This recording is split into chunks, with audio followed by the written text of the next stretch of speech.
Hello, I'm Richard Vobes. Today I thought I'd invite you into my kitchen by my lovely Essie, which I'm pleased to say is burning well and keeping me warm. It's very cold outside. I've been reading a book called Tales of Olde Sussex by a chap called Phillip Mercer, who seems to have been a curate based in Sussex, serving a number of different churches, or at least posted to a number of different churches over, I think, a 10-year period in the early 1800s, all across Sussex, both west and east. And it's interesting because he has produced this book based on the stories of some of his parishioners, the stories they've told him. Now, some of these stories seem a bit farcical and maybe a bit far-fetched. They all took place a long time ago, anything from the Tudor period up until the Georgian times when he was collecting them. And there are stories of murder, there are ghost stories, there are stories to do with romance. There are all sorts of interesting stories, but all locally based.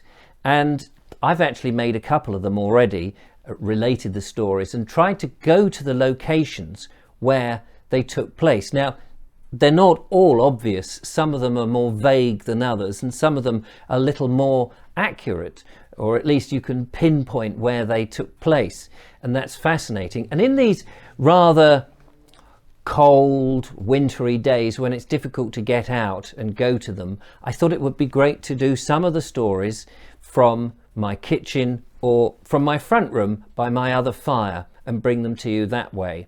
I'd be interested in your thoughts and your comments on that.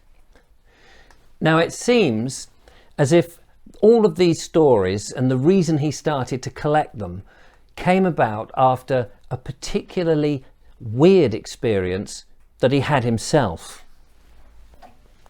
Well, it turns out that Phillip Mercer was visiting numerous churches one week, I think before his official appointment, and he went into one particular downland church, an old Norman flint church, he says in the book, in the preface, and he says that he went inside and he was admiring the masonry work in the chancel arch, and while he was doing that he was aware suddenly that there was a gentleman with him, and he turned round and he saw this man whom he describes as a grey man in a brown coat, ethereal looking.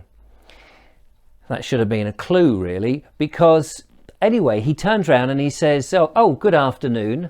The man apparently had a quizzical look on his face, stared him straight in the eye, and then immediately turned on his heel and walked through the wall.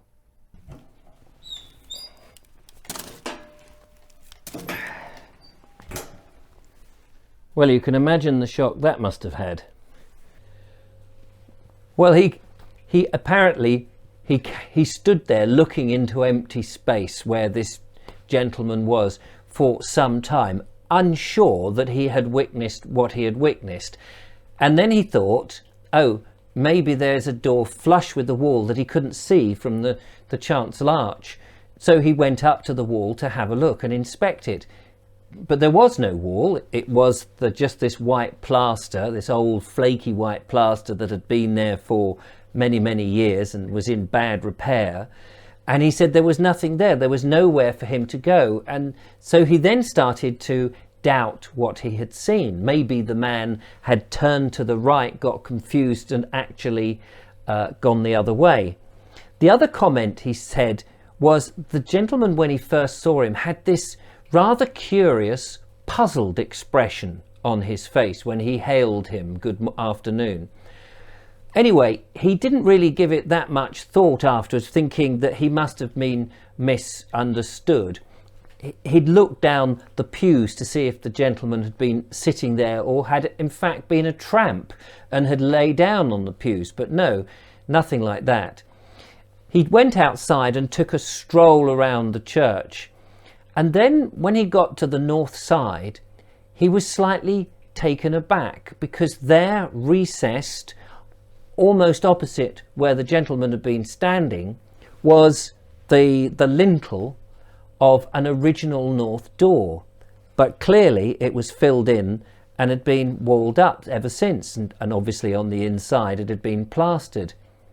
So again he thought, had he really seen something a little unusual, or had he just, his eyes deceived him? He wasn't too sure, and of course he wasn't open to ghost stories and that sort of thing, being a man of the cloth. So he let that go from his mind.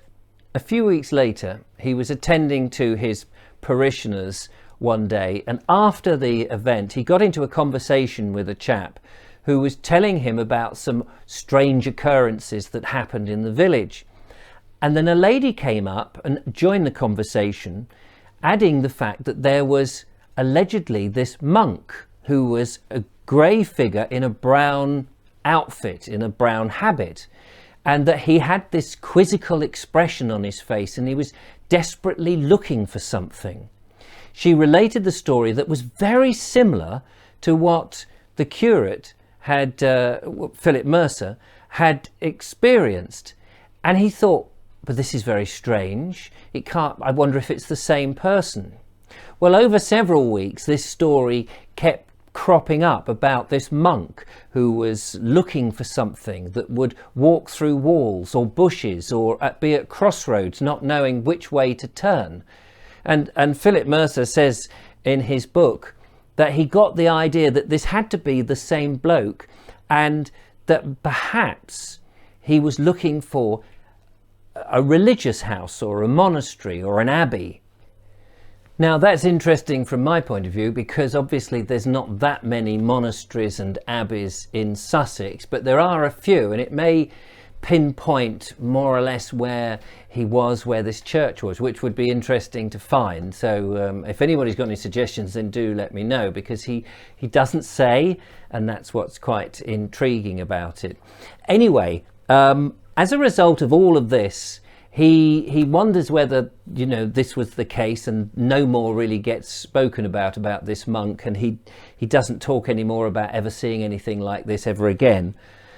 But it sort of encourages him to, over the next 10 years, start collecting stories from the parishioners. And actually, he finds that they are very keen to tell him lots of tales. And in his book, it's littered with, some are very, very short stories, and some are incredibly long-winded stories with much detail. Some actually give names of the places and the roads and that sort of thing, which is great, because then I can go and try and find them.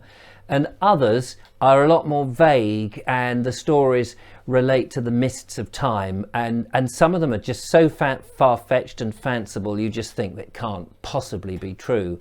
But he's gathered these stories, he's put them into this tome of a book, and I thought it'd be great to be able to go out and try and unfathom them, unriddle them, decipher them. You know what I'm trying to say. Try and work it out. I think it would be an interesting exercise, and I hope that you'd like to see them. I've done a couple already which seem to have gone down quite well. So, let me know. Curiously, one of my listeners got in touch and said they were interested in the book, could they have the title, etc., and I gave it to them, and they said, that's odd, I can't find it on Amazon. So I thought that's a bit weird. I had a look, and I couldn't find it either. I looked on Google Books as well to see if they'd scanned it, and I don't think they had. It is 1834, so it is quite old, and I guess there was probably only one set of impressions made of it, so it may well even be a rare book. Who knows? It might be worth something, which so I don't want to sort of get it damaged. But I thought it would be an interesting set of videos that we could make from that, which would be quite fun. Let me know what you think. Write something in the comments, tell me what you reckon, and then, as I say, the ones that I can get out to and do, and then the others maybe I will just tell the story from either my kitchen or the front room. Anyway, I hope you've enjoyed this video. Sorry I haven't been able to get out today. It's been a funny old day, and I've been busy with one thing and another. Don't forget to follow, like and subscribe, And why not consider becoming a patron? Every bit helps. A little bit of money every month helps me to get out, put petrol in the car and go further afield and do some of these interesting things.